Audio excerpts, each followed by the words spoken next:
Chiefs Kingdom. Let me ask you something right out of the gate. When was the last time the Kansas City Chiefs truly felt vulnerable? When was the last time this franchise, this modern NFL juggernaut, looked around the league and realized, yeah, our backs are against the wall? For a team that hoisted Lombardi trophies in 1969, then reignited an empire in 2020, doubled down in 2023, and stamped a dynasty in 2024, vulnerability isn't a word we use lightly in Kansas City. And yet, here we are. The 2026 offseason has arrived, and it's loud, it's uncomfortable, and it's full of hard questions.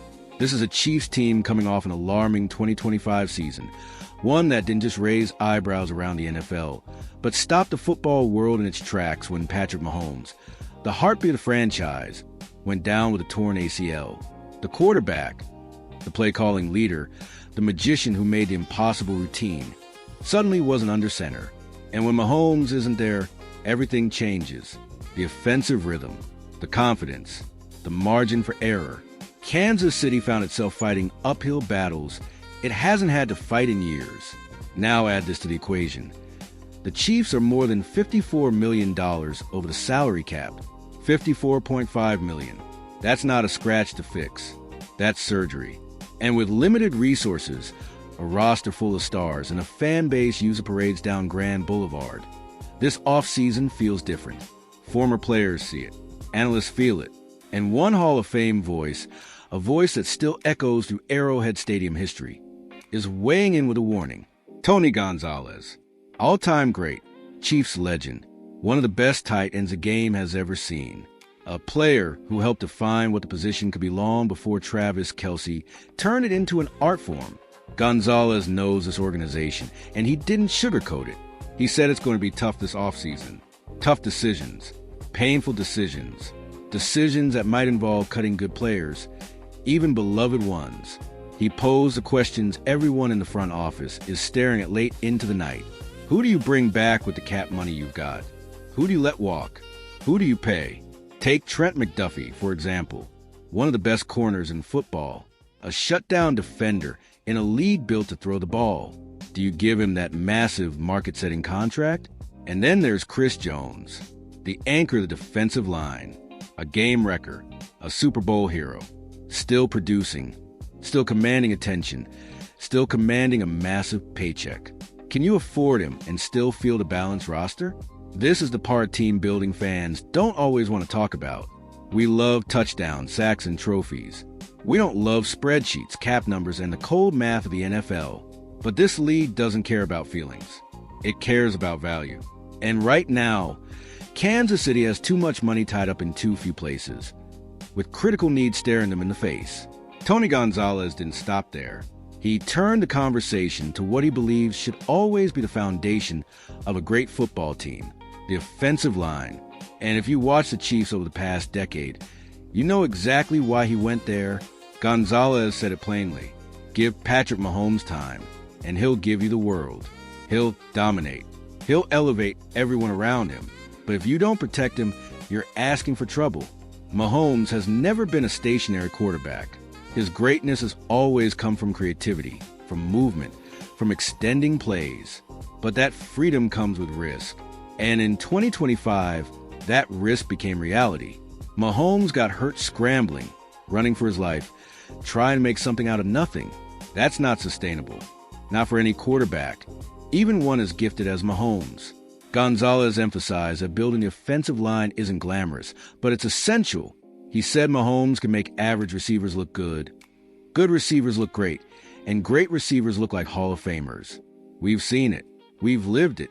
From Tyreek Hill's rocket fuel speed to Travis Kelce's surgical route running, Mahomes has been the common denominator. From a tactical standpoint, the Chiefs' offense under Andy Reid has always been about spacing, timing, and misdirection. Reid's West Coast roots mixed with modern spread concepts force defenses to declare their intentions early. When Mahomes has a clean pocket, he can read the field, manipulate safeties with his eyes, and hit receivers in stride. But when the pocket collapses too quickly, those designs fall apart. Now, to be fair, Kansas City's offensive line isn't a complete disaster. The interior has held up reasonably well. The biggest question mark is at right tackle. Jalen Moore signed a 2-year, $30 million deal last offseason and is now entering the final year of that contract. He's been serviceable, but in a conference loaded with elite pass rushers, serviceable might not be enough. One potential path is the draft. Find a young tackle, let him develop for a year, and hand him the keys in 2027. That's long-term thinking, the kind of thinking this front office is known for. And that brings us to the men tasked with solving this puzzle. Brett Veach and Andy Reid, the architect and the mastermind. Since Reid arrived in Kansas City, this franchise has transformed. Multiple Super Bowl appearances, multiple championships, a culture of winning that rivals any in the league. Veach has shown he's willing to be aggressive, to trade up, to take calculated risks. Gonzalez himself said he couldn't think of a better duo to handle a rebuilding phase while still putting out a competitive team. Let's pause on that word for a second. Rebuilding. In Kansas City, that feels almost foreign. This isn't a franchise coming off decades of irrelevance. This is a team that's been standard in the AFC, battling heavyweights like the Bills and Bengals, dominating the AFC West, and turning Arrowhead Stadium into a weekly nightmare for visiting teams. Geha Field at Arrowhead Stadium isn't just loud, it's legendary. The tomahawk chop echoing through the stands, the sea of red, the noise that rattles snap counts and forces timeouts. Chiefs Kingdom expects excellence, and historically, excellence is what this franchise delivers. From Len Dawson leading the team to victory in Super Bowl IV, to Derek Thomas terrorizing quarterbacks, to Tony Gonzalez redefining his position, to today's stars carrying the torch, Patrick Mahomes, even with the injury, remains the most gifted quarterback of his generation. Before 2025, his numbers stacked up favorably against anyone. Touchdown totals, playoff wins, efficiency metrics. Compared to contemporaries like Josh Allen, Joe Burrow, and Lamar Jackson, Mahomes has been the benchmark. Travis Kelce, meanwhile, isn't just a tight end. He's a cultural icon, a media presence, a postseason assassin. His chemistry with Mahomes is the stuff of legend. Third and long, look for 87. Red zone, the area within 20 yards of the opponent's goal line. Kelce finds soft spots in coverage like he's reading the defense's mind. Even as age creeps in, his football IQ keeps him elite. On the defensive side, Chris Jones remains the emotional and physical leader. His ability to collapse pockets from the interior changes games. Isaiah Pacheco brings a violent running style that sets a tone on offense. These are core pieces. But the NFL is a young man's league, and cap realities don't care about legacy. Around the league, former players and analysts are watching closely. One fictional analyst put it this way: the Chiefs are at a crossroads between extending the window and mortgaging the future. Do you push all your chips in one more time, or do you take a step back to leap forward later? Another former defensive lineman noted that Kansas City's biggest advantage has always been adaptability. When the league adjusted to Mahomes, Reid adjusted back. Looking ahead, the questions are massive. Will Mahomes return fully healthy and reclaim his throne? Medical advances suggest he can, but timing and confidence matter. Can the Chiefs navigate the cap without gutting their depth? Can young players step into bigger roles?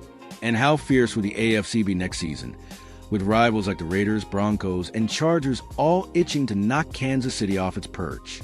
There's also the psychological element. This team has been hunted for years. Now, for the first time in a while, it might get to play the role of the hunter again. There's motivation in that. There's hunger. And if there's one thing Andy Reid teams have always thrived on, it's motivation. So as this offseason unfolds, expect drama, expect rumors, expect tough goodbyes, but also expect creativity, expect bold moves. Because this is still the Kansas City Chiefs. This is still a franchise defined by resilience and innovation. And while the road ahead is uncertain, one thing is clear. Count them out at your own risk. Chiefs Kingdom, buckle up. This offseason is going to be fascinating. And when September rolls around, when the lights come on and the crowd roars at Arrowhead once again, we'll find out exactly what this next chapter looks like. Stay locked in, stay loud, and get ready, because the story of the Kansas City Chiefs is far from over.